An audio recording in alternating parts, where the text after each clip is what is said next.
Welcome back to Hot Take Tuesday, episode 5, season 2. We are here for Hot Take Tuesday, bringing you the best hot takes from my Discord, and you could be involved in the future if you join the Discord. Link is in the description and in the About Me. Join the Discord so you can be featured in Hot Take Tuesday in the future. Let's not waste too much more time. First hot take that we have today is by the Colts Corner. The Colts trade up for CJ Stroud. Let me say this.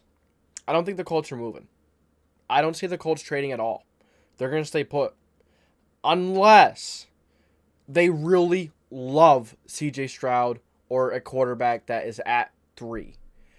I think it's piping hot to say they're going to trade with the Texans. I don't see them trading with the Texans. It just doesn't make sense.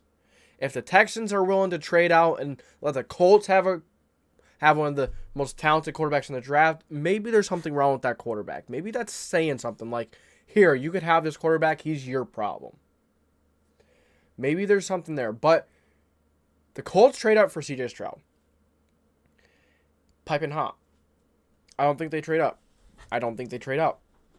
Unless they love Stroud. But what we've been getting, is that they love Will Levis.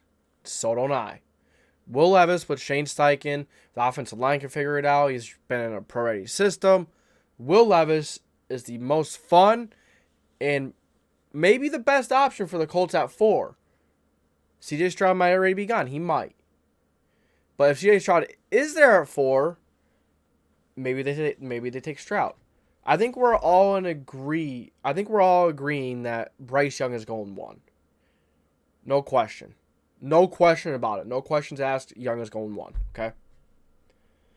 It's just the best football player, the best film. Young is going 1. But the Colts trading off for CJ Stroud, piping hot. I don't think Stroud is worth trading up for. I don't even know if Will Levis is worth trading up for. I like Will Levis at 4. Is he worth trading up for? Considering the situation Chris Ballard and the franchise is in, the state the franchise is in, maybe. Might get a little desperate. But does it still make it worth it? Does that make it worth it? No, not really. Just because you're desperate doesn't make it worth it to make an unreasonable decision. Unreasonable compensation. But CJ Stroud, horrible under pressure. He has phenomenal wide receivers at Ohio State. He had phenomenal protection.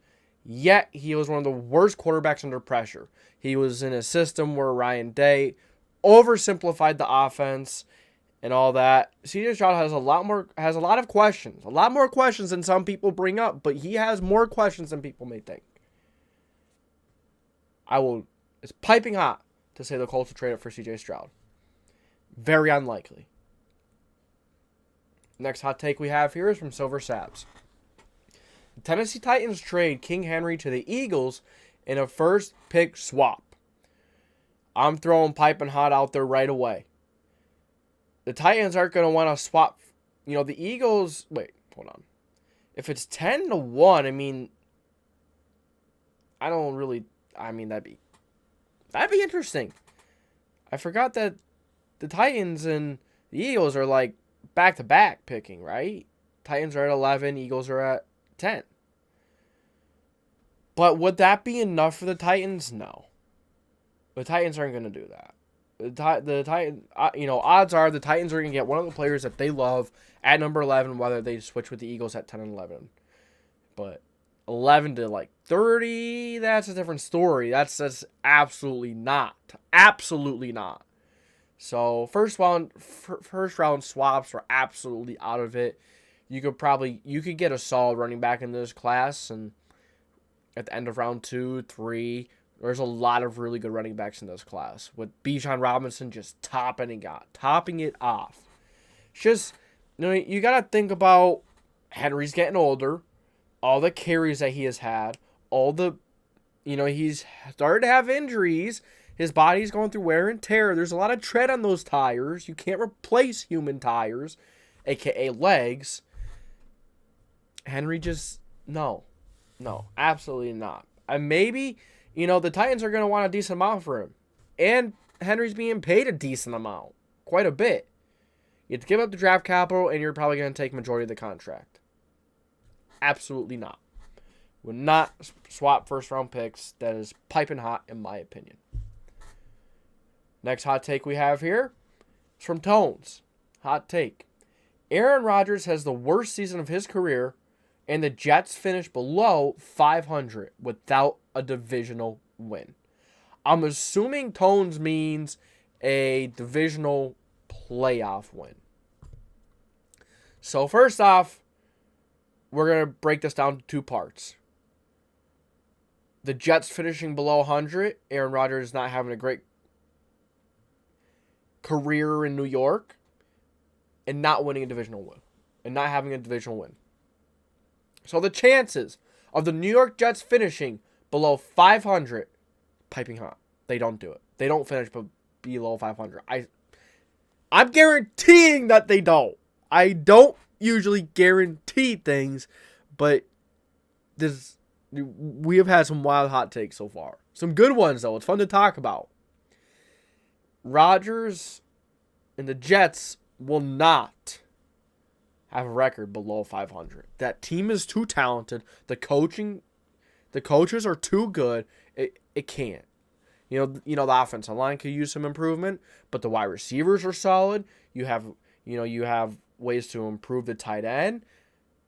Defense is pretty damn good. There is a lot to like about the Jets, and Aaron Rodgers only makes it better. What was the Jets' record last year? Let's see. New York. I apologize for the lighting. My box light bulb went out. Let's see. New York Jets record last year. Okay. Jets record last year? 7-10. They weren't too far away from being below 500, and now you add a former MVP, an incredible quarterback, above 500. Absolutely. When last year you were fighting with Zach Wilson. Yeah. There's no doubt in my mind that they're going to be above 500. And then, without a divisional win, AFC is stacked. So, I don't know. Sometimes it takes a little while for players to learn the terminology, to learn a different system, just to go to a different team, learn the players. It's a lot to learn. But I think Rodgers is so smart and just has so much experience. I don't think it's going to be horrible for him to. I don't think it's going to take that long. Yeah, it's going to take a while to learn some of the plays, the terminology, but at the end of the day, it's not going to take long for him to get the core concepts of the offense down. But if you think of other teams like the Joe Burrows and the Bengals, the Mahomes and the Chiefs, the Josh Allens and the Bills, Herbert and the Chargers haven't really proven much yet. They still haven't won a playoff game. Although I love Herbert, they need to find a way to go win a playoff game. I get it. The run defense was pretty bad. Offensive line wasn't great. Weapons weren't really there. Justin Herbert hasn't really had much to work with. Mike Williams is on and off the field, but that's off the topic. Will the Jets win a divisional game? The playoffs. That's a tough one. I really don't know. I'm going to go without a divisional win. So I'm going to go warm. I'm just going to warm/cold. I'm going to keep it right in the middle. That's a tough one. Next hot take we have here is from K in the building. Their take is Eagles trade with Arizona for Budda Baker. Budda Baker's an incredible safety. He can play in the box. He can play up high. Great tackler. Great playmaker. He can cause turnovers. He can make you fumble. He can intercept the ball. Goes on and on and on and on and on. You can blitz him. Budda Baker could do everything. He's an incredible athlete. He's an incredible player. And he deserves to be on a team that appreciates him. Now, I'm not saying the Cardinals don't. I'm just saying, you also love his character. You love his fire. You saw the speech that he had in the locker room this past season. That's the kind of player you want in your team. That's the kind of vet, just player in general you want. But what is the trade value like? Because Budda Baker, is he under contract right now? Let's look it up real quick. Budda, I think he's looking for a contract. Or he wants a contract restructure.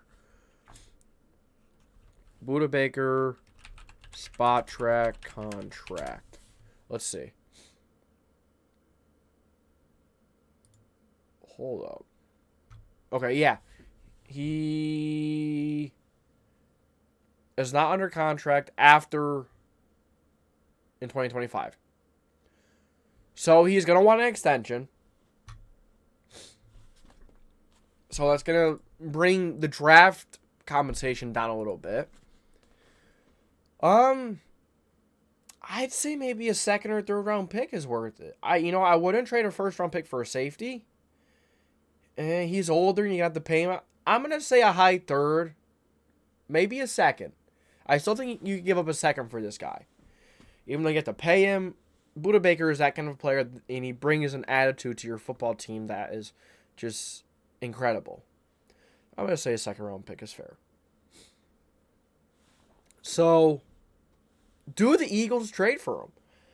Is he kind of like that replacement for CJ Chauncey Gardner-Johnson? I think they're somewhat similar players. So, do they do it? They didn't, K didn't provide any compensation. They do need a safety. But I think Howie Roseman is going to stick with what he has. I think he's going to look in the draft first. I think he's going to find someone in the draft, maybe like a Brian Branch. I think a Brian Branch, he's kind of like a nickel guy more so, I think. He's an interesting prospect. A lot of people have him listed as a safety, but I think he's more of a slot corner, if you ask me. He could be a safety too, and he's solid at safety, but he can really play both. So, but Budda Baker to the Eagles. The Eagles trade for Budda Baker. I'm going to go hot. I think it's unlikely. But I think there's that chance. So that's why I'm not going piping hot. I'm not completely shutting it out. Be a good player for the Eagles. I'm going to go hot.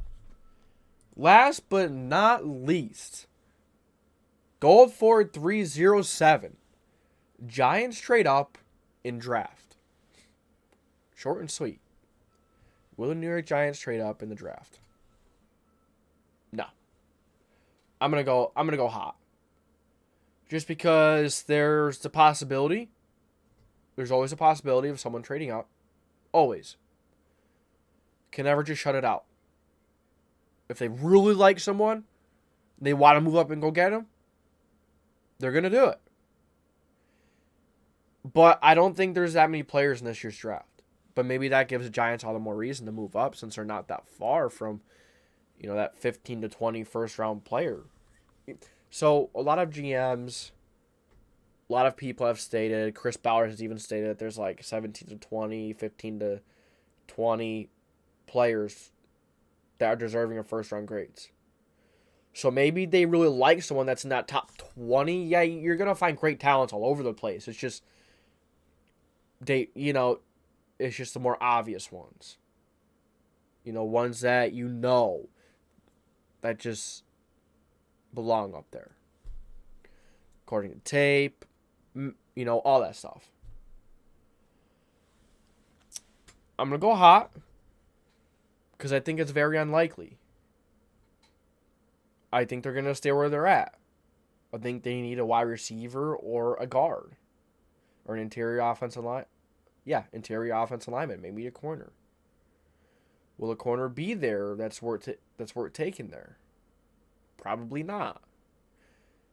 Devin Witherspoon and Christian Gonzalez are most likely going to be gone in the top 10.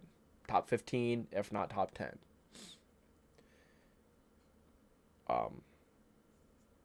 And I think some of the best guard and wide receiver prospects are still going to be available here. Maybe Osiris Torrance. Maybe that Michael from Minnesota. He's a center, and I feel like he would fit with the Giants really well. Now, a lot of people have like a second round grade on him, but I think he's worthy of a first round pick. That center from Minnesota. He's an incredible center, incredible interior offensive line. I'm sure you could move him over to guard, or the Giants could use center or guard. So he would be an incredible addition. Or Cyrus Torrance. Either or would be an incredible addition. What, at 24, 23 they're at? Let's see their draft position. NFL mock draft database. We go to the database. That's where I go. Sometimes I'll use PFF or whatever, but let's see. Create your own mock. I just go to create your own mock. Enter draft room. Let's see. The Giants are at. Let's see. My bad, guys.